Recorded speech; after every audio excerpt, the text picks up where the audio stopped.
साथियों, आप सभी का बहुत बहुत स्वागत है इस यूपी ट्रिपल पेट 2022 के daily top 50 GS practice video session में, जो कि पेट 2022 की आगामी परीक्षा को ध्यान में रखते हुए बनाया गया है। इसके पूर्व हमने 4 प्रैक्टिस सेट करा रखे हैं। अगर वो प्रैक्टिस सेट आपने नहीं देखे हैं तो प्ले लिस्ट में जाके उसका रिविजन करें। आज हमारा ये प्रैक्टिस नंबर 5 है। तो चलिए आप सभी जल्दी से जुड़ जाएँ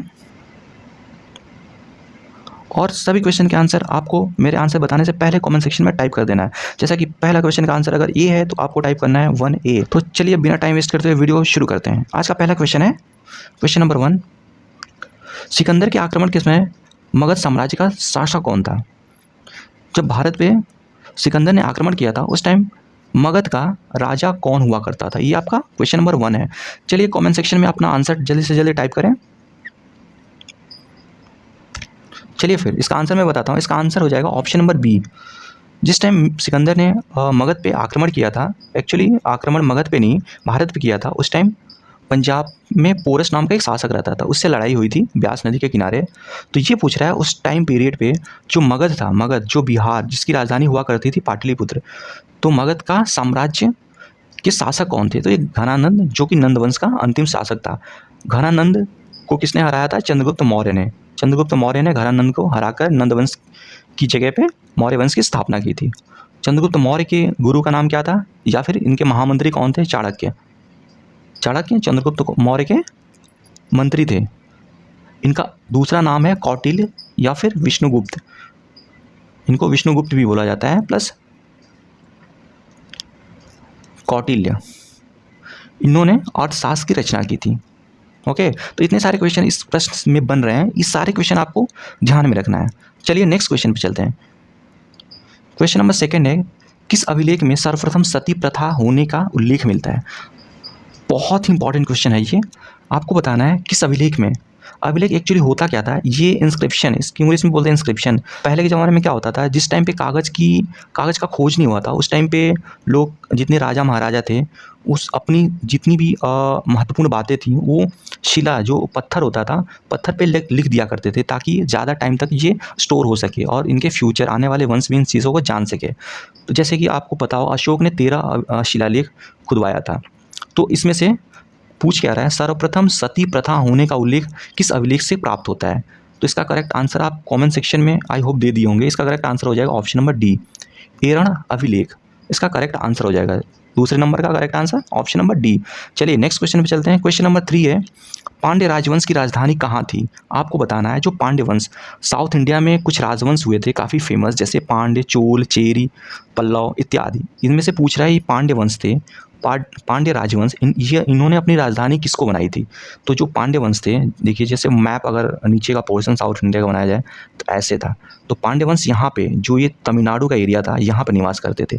इसके ऊपर वाला ये पोर्शन था आंध्रा उड़ीसा, यहाँ पे चोल वंश, प्लस ये त्रावणकोर केरला का पार्ट था, ये चेरी वंश के राजवंश लोग रहते थे, शासक रहते थे। तो आपको ये पूछ रहा है जो पांड्य वंश था, इन्होंने अपनी राजधानी कहाँ पे बनाई थी? इसको करेक्ट आंसर आप कमेंट सेक्शन में लिखिए। तो इसका करेक्ट आंसर हो जाएगा, इन्होंने बनाई थी मदुरई को। आप मैप में देखोगे मदुरई यहीं पे केरला के, सॉरी ये तमिलनाडु के पास में है मदुरई। करेक्ट। इसका आंसर हो जाएगा, क्वेश्चन नंबर 3 का आंसर हो जाएगा ऑप्शन सी।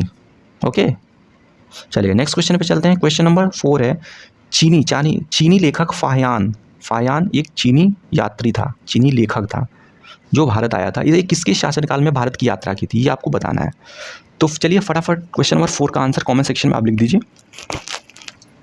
जी हाँ दोस्तों, कमेंट सेक्शन में। ओके, चलिए मैं इसका आंसर बता देता हूँ। चीनी यात्री फायान था, वो चंद्रगुप्त द्वितीय या फिर विक्रमादित्य के नाम से फेमस थे। इनके शासनकाल में भारत आया था विक्रमादित्य। चीनी यात्री फायान, एक दूसरा भी चीनी यात्री था जिसका नाम था वेनसांग। तो वेनसांग किसके शासनकाल में आया था? वेनसांग आया था हर्षवर्धन के शासनकाल में। ये 15 साल तक भारत में रहा था। वेनसांग को यात्रियों का राजकुमार कहते हैं। वेनसांग जो था, इसको बोलते हैं यात्रियों का राजकुमार। इसकी बहुत ही फेमस बुक थी सियुकी। वेनसांग की बुक का क्या नाम था? सियुकी। CU और की, वेनसांग की बुक का नाम था सियुकी। इसमें भारत का वर्णन किया है, उस टाइम के राजा महाराजाओं तथा प्रजा की दशा क्या थी, इसके बारे में इसने वेनसांग ने सियुकी नाम की बुक में एक्सप्लेन किया है। यू की प्लस एक और क्वेश्चन पूछता है इसमें से पूछता है चीनी यात्री जो थे, चीनी राइटर, वो अपने बुक्स में भारत को किस नाम से संबोधित करते थे, मतलब किस नाम से भारत का उल्लेख किया करते थे। तो इसका आंसर हो जाएगा इन तू। ये सारी चीज़ें बहुत इंपॉर्टेंट है दोस्तों, ये सब चीज़ें आपको याद करनी है। ये क्वेश्चन मैं आपको 4-5 क्वेश्चन में बता रहा हूँ, क्योंकि अगर इस क्वेश्चन से आए फायान, इससे रिलेटेड कुछ भी आ सकता है, ये सारे आप कर जाएं इजीली। फायान आएगा तो या तो वेंसान आएगा, या फिर एक और चीनी यात्री था, इसका नाम था इत्सिंग। ये भी एक चीनी यात्री था। इन सब का नाम आपको याद रखना है, ये कोई भी क्वेश्चन आपसे एग्जाम में पूछ सकता है। तो ऐसा ना हो कि फायान के चक्कर में बाकी सब भूल जाओ, सारे के सारे इन्फॉर्मेशन, कंप्लीट इन्फॉर्मेशन आपको पता होनी चाहिए, ये हमारा उद्देश्य है। बस क्वेश्चन पढ़ के उसका आंसर देना, ये तो आप बुक्स में भी कर ले। नेक्स्ट क्वेश्चन पे चलते हैं। क्वेश्चन नंबर 5 का आंसर आपको कमेंट सेक्शन में जल्दी से जल्दी बताना है, फटाफट टाइप करिए। क्वेश्चन नंबर 5 क्या है? बाबर ने किस भाषा में अपनी आत्मकथा तुजुक ए बाबरी की रचना की थी? जो बाबर था, इसने अपनी आत्मकथा, अपनी ऑटोबायोग्राफी तुजुक ए बाबरी, जिसको बाबरनामा भी बोलते हैं, किस भाषा में लिखा था उसने? तो चलिए इसका आंसर आप कमेंट सेक्शन में जल्दी से टाइप करें। इसका आंसर हो जाएगा क्वेश्चन नंबर 5 का आंसर हो जाएगा ऑप्शन सी, तुर्की। तो कैसे याद करेंगे? तू से है तो तुर्की, ऐसे आप याद कर लीजिए। तुर्की, आजकल टर्की बोलते हैं इसको, टर्की जो देश है हमारा, इस्तांबुल। टर्की की राजधानी क्या है? Ankara. What is the capital of Turkey? Ankara. और इस्तांबुल इसकी फेमस सिटी है। ओके, तो ये हो गया। चलिए नेक्स्ट क्वेश्चन पे चलते हैं। क्वेश्चन नंबर 6 है। क्वेश्चन नंबर 6 क्या बोल रहा है? द्वितीय आंग्ल मैसूर युद्ध में हैदर अली को किसने पराजित किया था? आपको बताना है। जो सेकेंड एंग्लो मैसूर वॉर हुआ था, उस टाइम हैदर अली को किसने ये किया था? सबसे पहले मैं बता दूं, आंग्ल मैसूर युद्ध 4 हुए थे।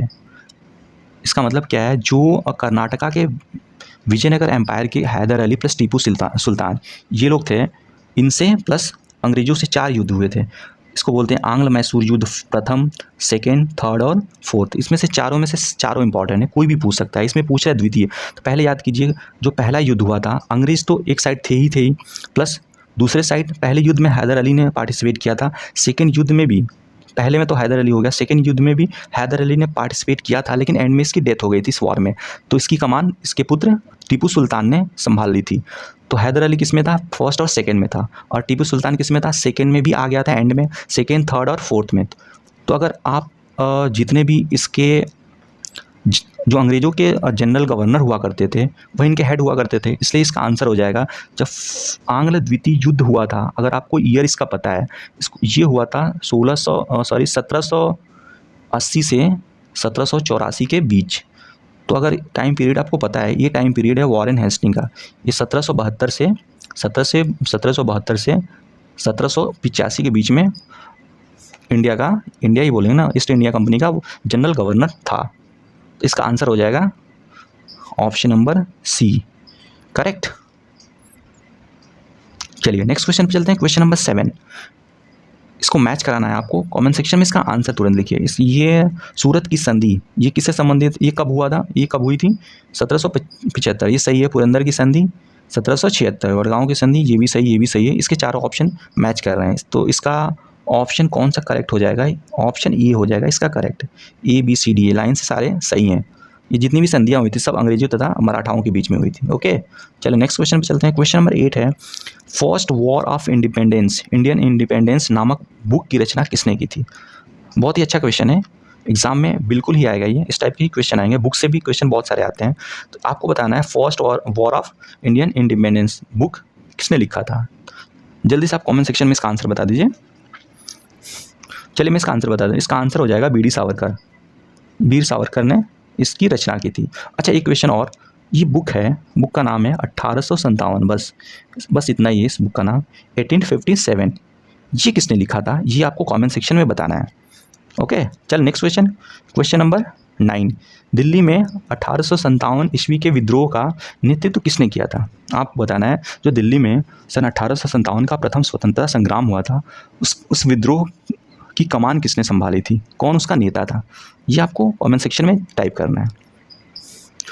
अच्छा, इसका आंसर बता देता हूँ। जो मैंने क्वेश्चन पूछा था 1857, ये बुक किसकी है? इस बुक के लेखक का नाम है S.N. सेन। S.N. सेन। देखिए कितने दोस्तों ने इसका करेक्ट आंसर कमेंट सेक्शन में दिया है। चलिए back to the question, last question. हमने क्या पूछा था? क्वेश्चन नंबर 9 क्या था? दिल्ली में 1857 ईस्वी के विद्रोह का नेतृत्व किसने किया था? इसका करेक्ट आंसर हो जाएगा option number D, Bahadur Shah Zafar. Okay, चलिए नेक्स्ट क्वेश्चन है क्वेश्चन नंबर 10। रानी लक्ष्मीबाई को अंतिम युद्ध में सामना करना पड़ा किसके साथ? आपको कमेंट सेक्शन में इसका आंसर बताना है। रानी लक्ष्मीबाई प्लस किसके बीच में युद्ध हुआ था? झांसी की रानी लक्ष्मीबाई और किस अंग्रेज के बीच में ये युद्ध हुआ था? तो ये युद्ध हुआ था यूरोज, ये था, इसकी कमान इसने संभाली थी झांसी में। ओके, नेक्स्ट क्वेश्चन चलते हैं क्वेश्चन नंबर 11। क्वेश्चन नंबर 11 है क्षेत्रफल की दृष्टि से भारत का सबसे बड़ा राज्य। अगर भारत का सेंसस आपको पता है, आपने अच्छे से पढ़ा है, तो आपको इसका करेक्ट आंसर कमेंट सेक्शन में लिखना है। क्षेत्रफल की दृष्टि से एरिया वाइज भारत का सबसे बड़ा राज्य कौन सा है? इसका करेक्ट आंसर हो जाएगा ऑप्शन नंबर सी, राजस्थान। उसके बाद है आपका Madhya Pradesh, then Maharashtra. Okay, next question पे चलते हैं क्वेश्चन नंबर 12। क्वेश्चन नंबर 12 का आंसर आप कमेंट सेक्शन में जल्दी से जल्दी लिखें। क्वेश्चन नंबर 12 है भारत के किस राज्य के पास सबसे लंबा समुद्री तट है? बहुत ही सिंपल और ट्रिकी क्वेश्चन है, इसका आंसर आप कमेंट सेक्शन में जल्दी से लिखें। भारत का ऐसा कौन सा राज्य है जिसकी कोस्ट लाइन, जो समुद्र की कोस्ट लाइन है, सबसे लंबी है? तो इसका करेक्ट आंसर मैं बता दे रहा हूँ। इसका करेक्ट आंसर हो जाएगा option number B, Gujarat. Gujarat है सबसे ज़्यादा, सेकेंड नंबर पर आंध्रा हो जाएगा, AP सेकंड नंबर पे, सबसे पहले गुजरात ही है। गुजरात की कोस्ट लाइन सबसे ज़्यादा समुद्र तट से टच करती है। ओके, अब नेक्स्ट क्वेश्चन पे चलते हैं क्वेश्चन नंबर 13। निम्न में से कौन सी सीमा रेखा रेडक्लिफ रेखा कहलाती है?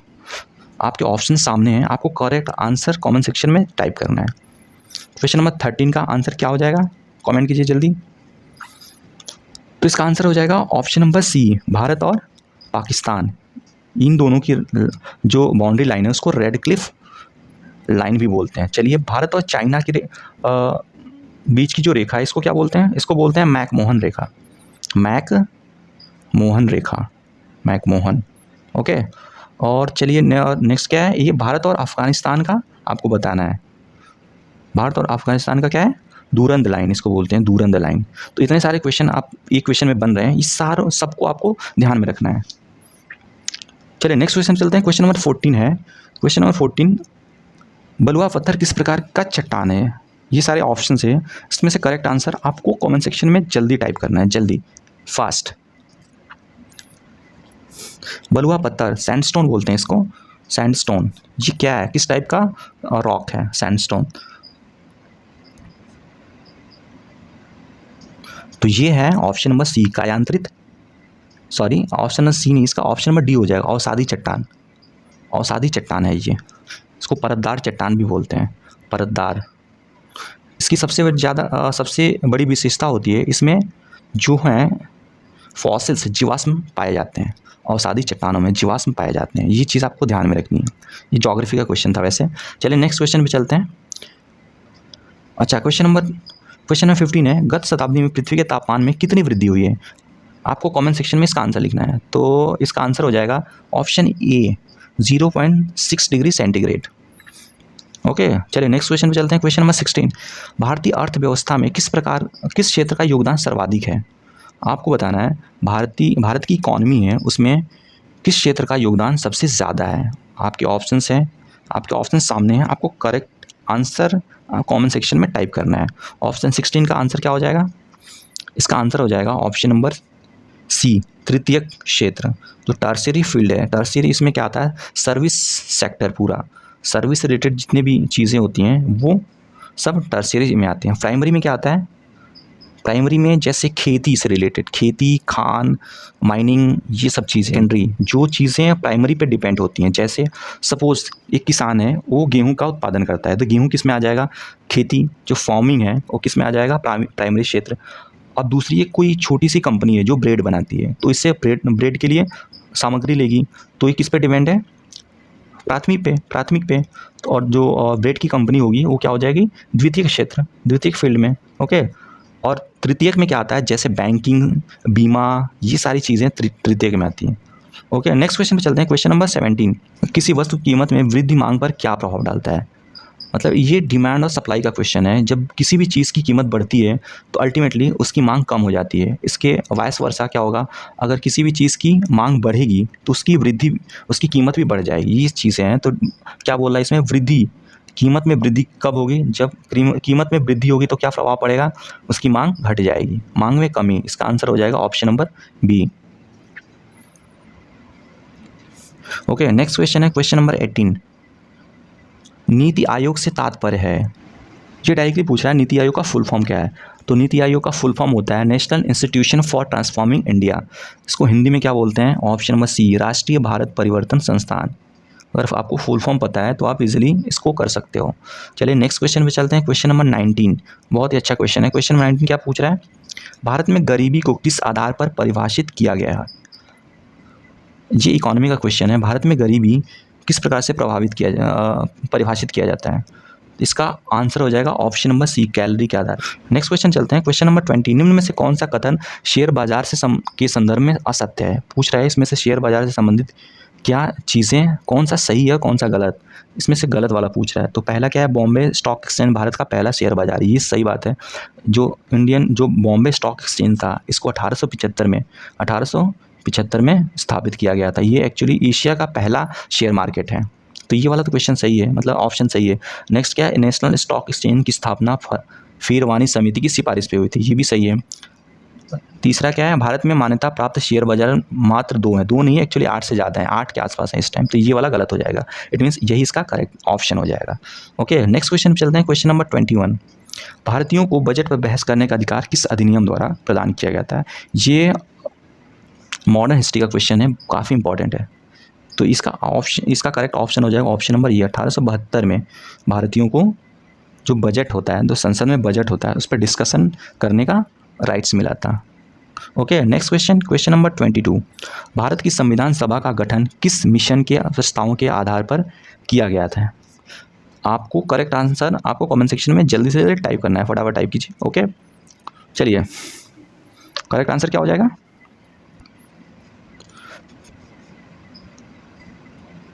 इसका करेक्ट आंसर हो जाएगा option number C, cabinet mission. Cabinet mission के आधार पे, कैबिनेट मिशन की सिफारिश पे भारत में संविधान सभा का गठन किया गया था। अच्छा बताइए, कैबिनेट मिशन कब आया, ये क्वेश्चन भी पूछता है मैच कराने का। तो कैबिनेट मिशन आया था 1946 में। वैसे ही बेवल प्लान कब आया था, 1945 बेवल प्लान हो गया। ऑगस्ट ऑफर कब आया था, 1940। क्रिप्स मिशन कब आया था, 1942। ये सारी चीज़ें आपको ध्यान रखनी है, मे भी पूछ सकता है एग्जाम में। ओके, नेक्स्ट क्वेश्चन पे चलते हैं, क्वेश्चन नंबर 23। मौलिक अधिकारों में संशोधन की शक्ति किससे प्राप्त है।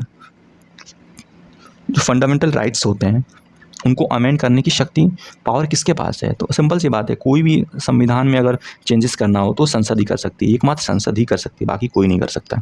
Okay right. So next question है क्वेश्चन नंबर 24। भारतीय संविधान के कौन से भाग से कल्याणकारी राज्य के सिद्धांत की स्पष्टता प्राप्त होती है। कल्याणकारी राज्य, तो ये है आपका नीति निर्देशक तत्व, राज्य के नीति निर्देशक तत्व, राइट। इसका correct answer option number C हो जाएगा, राइट। नेक्स्ट क्वेश्चन है 25। राष्ट्रपति अपना त्यागपत्र किसे प्रस्तुत करता है, ये आपको बताना है कमेंट सेक्शन में, फटाफट इसका आंसर टाइप कीजिए, राइट। तो इसका करेक्ट आंसर हो जाएगा ऑप्शन नंबर सी। एक्चुअल में देखा जाए तो राष्ट्रपति अपना त्यागपत्र किसी को भी देता नहीं है, ये उपराष्ट्रपति को संबोधित करके अपना त्यागपत्र लिखकर अपने टेबल पे ही छोड़ के चला जाता है। लेकिन अगर ऑप्शन में आ जाए उपराष्ट्रपति तो आपको उपराष्ट्रपति ही मारना है। राष्ट्रपति अपना त्यागपत्र किसे, इनडायरेक्टली उपराष्ट्रपति को ही देता है, right. Next question, question number 26। निम्नलिखित में से किस स्थान पर गुरुत्वाकर्षण बल सबसे अधिक है, आपको बताना है वैसा वह कौन सा पृथ्वी का स्थान है जहाँ पे ग्रेविटेशनल फोर्स सबसे ज़्यादा होता है। तो अगर आपको फॉर्मूला पता है ग्रेविटेशनल फोर्स का, फोर्स इक्वल टू होता है G m1 m2 या फिर m/r²। एक्चुअली मैं कहना चाह रहा है जो फोर्स होता है वो इनवर्सली प्रोपोर्शनल होता है रेडियस ऑफ अर्थ, जो पृथ्वी की त्रिज्या है उसके व्युत्क्रमानुपाती होता है। इट मीन्स अगर ग्रेविटेशनल फोर्स बढ़ेगा तो रेडियस घटेगी, वैस वर्सा अगर रेडियस घटेगी तो ग्रेविटेशनल फोर्स बढ़ेगा। तो रेडियस कहाँ पे घटी है? तो रेडियस सबसे ज़्यादा जहाँ पे कम होगी ग्रेविटेशनल फोर्स अल्टीमेटली वहाँ पे ज़्यादा होगा। तो रेडियस कहाँ पे कम होता है? अर्थ कैसे है? थोड़ा अंडाकार है, जो पोल्स है वहाँ पे चिपटी है हल्की, जैसे ये हो गया सेंटर हो गया, तो ये हो गया इक्वेटर भूमध्य रेखा, और ये हो गया ये वाला पोल्स ये। तो यहाँ पे जो पोल्स पे है रेडियस कम है, इट मीन्स आपका आंसर यही हो जाएगा, ध्रुव रेखा पे। Option number D, question number 26 का आंसर हो जाएगा, correct answer option number D, correct. Next question है 27। पृथ्वी के केंद्र पर किसी वस्तु का द्रव्यमान होगा, आपको बताना है पृथ्वी के केंद्र पर किसी वस्तु का द्रव्यमान कितना होगा। तो ये द्रव्यमान, इसको बोलते हैं मास, इसको क्या बोलते हैं? मास। इसको एम से डिनोट करते हैं। अगर यहीं पे वेट पूछ रहा होता है, जैसे वेट बोलते हैं W इक्वल टू होता है mg, m क्या है इसमें? मास या फिर द्रव्यमान। तो किसी वस्तु का द्रव्यमान क्या होगा? सेंटर पे एक्चुअली फोर्स भी काम नहीं करता है, जो F है फोर्स, अगर फोर्स काम नहीं करेगा तो फिर द्रव्यमान की वैल्यू भी ज़ीरो हो जाएगी, प्लस एक्सेलेरेशन भी ज़ीरो हो जाएगा, everything will be zero, weight भी ज़ीरो हो जाएगा। तो इसका आंसर, करेक्ट आंसर मेरे हिसाब से होना चाहिए ऑप्शन नंबर डी। अगर ऐसे आपका आंसर क्या होगा आप कमेंट सेक्शन में दीजिए। ओके, नेक्स्ट क्वेश्चन पे चलते हैं, क्वेश्चन नंबर 28। भारत में आर्सेनिक समस्या मुख्य रूप से किस कारण से होती है? जो आर्सेनिक होती है, आर्सेनिक कहाँ पाया जाता है? पीने वाला भूमिगत जल होता है ना, ग्राउंड वाटर, इसमें अगर ये प्रदूषित है इसका मतलब होता है इसमें आर्सेनिक की मात्रा ज़्यादा। आर्सेनिक एक कंटेंट है जिसकी वजह से हेल्थ इश्यूज़ होते हैं, जैसे कैंसर या फिर हार्ट अटैक जैसी बड़ी बड़ी बीमारियाँ होती हैं, गंभीर बीमारियाँ। तो आपको बताना है इसमें से करेक्ट आंसर क्या है। तो अगर ऑप्शन पढ़ेंगे तो आपको पता चले, यहाँ पे भूजल लिखा है, भूजल से संबंधित, ग्राउंड वाटर से संबंधित है आर्सेनिक। तो इसका करेक्ट आंसर हो जाएगा ऑप्शन नंबर सी, राइट। चलिए नेक्स्ट क्वेश्चन पे चलते हैं, क्वेश्चन नंबर 29 है। क्वेश्चन नंबर 29 क्या है? सिरके का रासायनिक नाम क्या है? आपको बताना है जो सिरका होता है उसका केमिकल नेम क्या है। तो इसका करेक्ट आंसर आपको कमेंट सेक्शन में फटाफट टाइप करना है। चलिए, तो इसका आंसर हो जाएगा ऑप्शन नंबर बी, एसिटिक अम्ल। अच्छा, इसका केमिकल फॉर्मूला कोई बता सकता है? कमेंट सेक्शन में जल्दी से टाइप करें। CH3COOH होता है वैसे। चलिए नेक्स्ट क्वेश्चन, क्वेश्चन नंबर 30। निम्नलिखित में से पादप के किस भाग, पौधे के किस भाग में कक्षीय कली विकसित होती है? कक्षीय कली विकसित होती है। आपको करेक्ट आंसर कमेंट सेक्शन में टाइप करना है। क्वेश्चन नंबर 30 का आंसर क्या हो जाएगा? ऑप्शन सी इसका आंसर हो जाएगा, शाखा। शाखा में कक्षीय कली विकसित होती है। Okay, next question, question number 51। ये अब आ गया करंट के क्वेश्चन, करंट अफेयर्स के क्वेश्चन। काफ़ी अच्छी क्वालिटी के क्वेश्चन है। ये क्वेश्चन एग्जाम में आने की पूरी संभावना है, इसलिए इसको अच्छे से करिएगा आप। क्या बोल रहा है? हाल ही में कुंबलांगी गांव भारत का पहला सैनिटरी नैपकिन मुक्त गांव बन गया है। मुक्त गांव बन गया है, यह गांव किस राज्य में है? इसमें दो क्वेश्चन पूछ रहे हैं। ये तो सबसे पहले तो आप यही जानिए, जो भारत का पहला सैनिटरी नैपकिन मुक्त गांव कौन सा बना है? इस गाँव का नाम है कुंबलांगी। और दूसरा ये कहाँ पे है? ये केरला में है, राइट। तो दो चीज़ें इसमें आ गई। चलिए फिर नेक्स्ट क्वेश्चन क्या है? Question number 52। जनवरी 2022 में जारी India state of forest report 2021 के अकॉर्डिंग भारत के कितने प्रतिशत भूभाग पर वनों का विस्तार है? ये वन रिपोर्ट, जो फॉरेस्ट रिपोर्ट आती है हर 2 साल में आती है, रिलीज़ होती है। 2021 में रिलीज़ हुई है, उसके पहले 2019 में आई थी, अब 2023 में आएगी, हर 2 साल पे आती है। तो 2022 में जो रिलीज़ हुई है ये 2021 का है। तो इसके अकॉर्डिंग भारत में वनों का विस्तार कितने परसेंट है टोटल एरिया का? किसका करेक्ट आंसर ऑप्शन हो जाएगा 52 का, option number C, 24.62%। Okay, next question, question number 53। हाल ही में जल संरक्षण प्रयासों के अंतर्गत निम्न में से किस राज्य को जल शक्ति मंत्रालय द्वारा प्रथम पुरस्कार दिया गया है? काफ़ी महत्वपूर्ण क्वेश्चन है ये। इसका आंसर आप कमेंट सेक्शन में बताइए हमको, और साथ ही ये भी बताइए कि वीडियो आपको, ये सेशन आपको कैसा लग रहा है, ताकि हमें मोटिवेशन मिल सके और अपने दोस्तों में भी शेयर करें, राइट। तो चलिए इसका करेक्ट आंसर हो जाएगा ऑप्शन नंबर ए। 53 का करेक्ट आंसर क्या हो जाएगा? उत्तर प्रदेश। उत्तर प्रदेश है, इसको जल शक्ति मंत्रालय द्वारा प्रथम पुरस्कार दिया है। क्यों? क्योंकि इसने जल संरक्षण अच्छे से अरेंज किया है।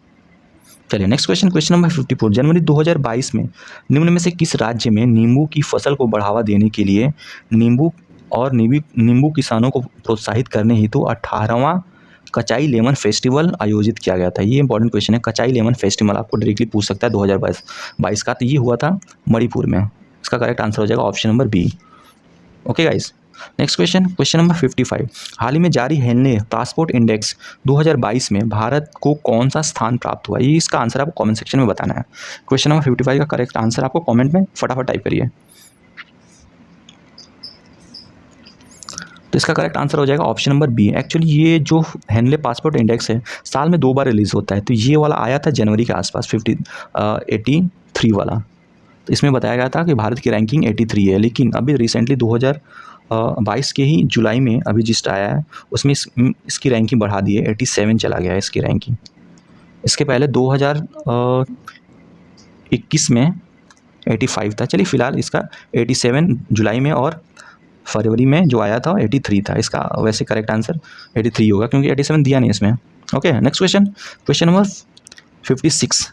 14 जनवरी 2022 को मशहूर पत्रकार कमाल खान का दिल का दौरा पड़ने से निधन हो गया। वे किस टीवी चैनल से संबंधित थे? इसका करेक्ट आंसर आप कमेंट सेक्शन में बताइए। तो इसका करेक्ट आंसर हो जाएगा ऑप्शन नंबर बी, एनडीटीवी। अच्छा, इसमें से कौन बता सकता है एनडीटीवी का फुल फॉर्म है? इसका फुल फॉर्म क्या है? कमेंट सेक्शन में जरूर कोई बताए। चलिए नेक्स्ट क्वेश्चन पे चलते हैं। Question number 57। टोक्यो ओलंपिक की कांस्य विजेता महिला मुक्केबाजी लवलीना बोहने को हाल ही में किस राज्य के पुलिस बल में डीएसपी के पद पर नियुक्त किया गया है? आपको बताना है। लवलीना बोरगोने ये क्या खेलती हैं? इस कौन से स्पोर्ट से संबंधित है मुक्केबाजी? It means boxing. ये चीज़ आपको ध्यान रखना है, बॉक्सिंग, ये भी इंपॉर्टेंट है। तो ये पहले तो ये असम की हैं, इसलिए ऑब्वियसली इसका असम के ही राज्य में डीएसपी बनेंगी, असम सरकार ही करेगी। तो इसका करेक्ट आंसर वैसे असम ही है। 57 का करेक्ट आंसर हो जाएगा option number A, that is Assam. Next question number 58। जनवरी 2022 में प्रधानमंत्री नरेंद्र मोदी ने उत्तर प्रदेश के किस शहर में मेजर ध्यानचंद खेल विश्वविद्यालय की आधारशिला रखी थी? काफ़ी महत्वपूर्ण क्वेश्चन है, इस चीज़ को आप याद रखिए। तो इसका करेक्ट आंसर हो जाएगा ऑप्शन नंबर बी, मेरठ में। मेरठ में बन रहा है यूपी का पहला स्पोर्ट यूनिवर्सिटी। इसका नाम होगा मेजर ध्यानचंद खेल विश्वविद्यालय। चलिए नेक्स्ट क्वेश्चन नंबर 59। हाल ही में उत्तर प्रदेश के किस रेलवे स्टेशन का नाम बदलकर वीरांगना लक्ष्मीबाई रेलवे स्टेशन कर दिया है? तो कोई भी थोड़ा अवेयर होगा वो समझ सकता है। लक्ष्मीबाई कहाँ की थी? झांसी की। तो इसका आंसर यही हो जाएगा option number C, that is Jhansi. Next question, pets India, actually PETA India पूछ रहा है, पेटा होगा। पेटा इंडिया ने निम्न में से किसे पर्सन ऑफ द ईयर 2021 घोषित किया है? 2021 का भी क्वेश्चन पूछ रहा है ये, इसलिए 1 साल का जीके पूछता है, ये आपको याद रखना होगा। मिनिमम 1 साल का जीके आपको रेडी होना चाहिए। तो इसका करेक्ट आंसर आपको कमेंट सेक्शन में बताना है। पेटा इंडिया ने निम्न से किसे पर्सन ऑफ द ईयर 2021 घोषित किया था? तो इसका करेक्ट आंसर हो जाएगा option number B, Alia Bhatt को। Okay, next question number 61। सुमेलित कीजिए, मैच कराना है, इसमें से मैच कराइए। भारत राष्ट्रीय महिला आयोग की प्रथम अध्यक्ष, भारत रत्न से सम्मानित प्रथम महिला, ज्ञानपीठ पुरस्कार प्राप्त करता प्रथम महिला, प्रथम भारतीय मिस यूनिवर्स। मैच कराइए, इसका करेक्ट आंसर कौन सा ऑप्शन बन रहा है आप कमेंट सेक्शन में दीजिएगा। चलिए मैं बताता हूँ आपको। भारतीय पहला क्या है, देखिए छोटा से छोटा पहला जो आपको आता है वो कैच कीजिए। तो पहला क्या है, अगर आपको पता होगा तो भारत की पहली मिस यूनिवर्स थी सुष्मिता सेन। तो चौथे का चौथा, तो इस कौन से ऑप्शन में? तो इसमें ए, बी और सी में है। डी तो होगा नहीं, एलिमिनेट कीजिए इसमें। नेक्स्ट क्या है, भारत रत्न से सम्मानित प्रथम महिला, तो ये इंदिरा गांधी है। 2 का 3 किस में है? मतलब बी का 3, बी वाले पोर्शन में 3 कहाँ पे है? दूसरे में। तो ऑब्वियसली इसका आंसर ऑप्शन नंबर बी हो जाएगा। और ए का 2, ए जो है राष्ट्रीय महिला आयोग की प्रथम अध्यक्ष कौन थी? जयंती पटनायक। और कौन सा ज्ञानपीठ पुरस्कार प्राप्त करता प्रथम महिला, ये कौन थी? आशापूर्ण देवी। तो इसका करेक्ट आंसर हो जाएगा option number B. I hope clear हो गया होगा। नेक्स्ट क्वेश्चन पे चलते हैं। क्वेश्चन नंबर 62 है, भारत के प्रथम उपग्रह आर्यभट्ट का प्रक्षेपण कब हुआ था? इसका करेक्ट आंसर आप कॉमेंट कीजिए जल्दी। भारत के प्रथम उपग्रह आर्यभट्ट का प्रक्षेपण कब हुआ था? तो ये हुआ था ऑप्शन नंबर इसका बी सही होगा, 1975। कब? 19 अप्रैल 1975 में भारत के प्रथम उपग्रह आर्यभट्ट का प्रक्षेपण किया गया था। ओके, नेक्स्ट क्वेश्चन पे चलते हैं। क्वेश्चन नंबर 63, नक्शा बनाने वाला विश्व का प्रथम देश कौन सा था? आपके ऑप्शन सामने हैं, आप कमेंट सेक्शन में इसका करेक्ट आंसर दीजिए। तो इसका करेक्ट आंसर हो जाएगा ऑप्शन नंबर सी, सिंधु। जिसका करेक्ट आंसर हो जाएगा। अब नेक्स्ट क्वेश्चन पे चलते हैं। क्वेश्चन नंबर 64, राष्ट्रीय खेल दिवस किस दिन मनाया जाता है? राष्ट्रीय खेल दिवस, नेशनल स्पोर्ट्स डे 29 जुलाई, सॉरी कहाँ पे 29 अगस्त। ऑप्शन नंबर ए इसका करेक्ट होगा। राष्ट्रीय खेल दिवस कब मनाया जाता है? 29 अगस्त को। नेक्स्ट क्वेश्चन है क्वेश्चन नंबर 65, ये भी सुमेलित करना है आपको। तो देखिए क्रिकेट, क्रिकेट से रणजी, इससे रणजी ट्रॉफी होती है क्रिकेट की, ये तो पता होगा सबको। फुटबॉल का है मोहन बागान, एक क्लब है कोलकाता का। तो ये तो मैच हो गया सी का 3 से। तो चलिए देखते हैं, ऑप्शन में एलिमिनेट करते हैं। ए का 3 किस, सॉरी ए का 2 किस में है? ए का 2 इसमें है 2 में है। चलिए ए का 2 और सी का 3, तो सी का 3 किस में? ऑप्शन ए में, ये वाले में एलिमिनेट हो गया। तो इसका करेक्ट आंसर हो जाएगा option number A. Next question number 66, football में lake pearl, actually black pearl की बात कर रहे हैं, लेक नहीं है ब्लैक पर्ल होगा, कि उपनाम से किस खिलाड़ी को जाना जाता है? तो ये इसका करेक्ट आंसर हो जाएगा ऑप्शन नंबर बी, एडी नॉसिमेंटो। इनका पूरा एक और नाम है पेले। ये ब्राज़ील के बहुत बड़े फुटबॉलर थे। ओके, नेक्स्ट क्वेश्चन चलते हैं। क्वेश्चन नंबर 67, ये पूछा निम्नलिखित में से कौन सा पुरस्कार क्रिकेट का ऑस्कर कहलाता है? काफ़ी इंपॉर्टेंट और काफ़ी मतलब मज़ेदार क्वेश्चन है। आपको कमेंट सेक्शन में इसका आंसर टाइप करना है। क्रिकेट का ऑस्कर किस पुरस्कार को कहते हैं? क्रिकेट का ऑस्कर, इसका करेक्ट आंसर हो जाएगा आईसीसी अवार्ड। आईसीसी अवार्ड होता है, उसको क्रिकेट का ऑस्कर भी कहते हैं। हो नेक्स्ट क्वेश्चन है question number 68, the sell out नामक पुस्तक के लेखक कौन है? ये बुक बार बार आ रहा है, बुक्स के बारे में आपको पता होना चाहिए। जितनी भी नई बुक्स आती हैं उनके राइटर ऑथर का नाम आपको पता होना चाहिए। तो सेल आउट बुक किसकी है? सेल आउट बुक है एक, सेल आउट एक्चुअली एक नॉवेल है। ये है पॉल बेट्टी की, अमेरिकन नॉवेलिस्ट हैं, नॉवेल उपन्यासकार, इनकी ये बुक है। तो 68 हो गया। क्वेश्चन नंबर 69, दीपिका कुमारी का संबंध निम्न में से किस खेल से है? जो दीपिका कुमारी हैं उनका संबंध निम्नलिखित में से किस खेल में से? आपको कमेंट सेक्शन में इसका आंसर बताना है। दीपिका कुमारी, तो ये हैं तीरंदाजी, आर्चर, धनुष बाण चलाती हैं, समझ लिए। अच्छा, दीपिका कुमारी हो गया। एक और नाम है दीपिका पल्लिकल, ये भी कुछ खेलती हैं, क्या आप बता सकते हो? दीपिका पल्लिकल। देखते हैं कितने मित्र इसका करेक्ट आंसर आपको बताते हैं। अच्छा, इस एक हिंट दे देता हूँ, इनके जो हस्बैंड हैं दीपिका पल्लिकल के, वो क्रिकेट से संबंधित हैं, काफ़ी फेमस क्रिकेटर हैं। ओके, चलिए इसका आंसर आप कमेंट सेक्शन में ज़रूर दीजिएगा। अब इस सेशन का लास्ट क्वेश्चन है क्वेश्चन नंबर 70, निम्नलिखित में से किस भारतीय को विशेष ऑस्कर पुरस्कार दिया गया? आपको बताना है जो 4 ऑप्शंस हैं उसमें से किस भारतीय को विशेष ऑस्कर पुरस्कार दिया गया था। पहला है महेश भट्ट, दूसरा सत्यजीत रे, तीसरा मीरा नायर या फिर चौथा जीपी सिप्पी। तो इसका करेक्ट आंसर आपको कमेंट सेक्शन में बताना है।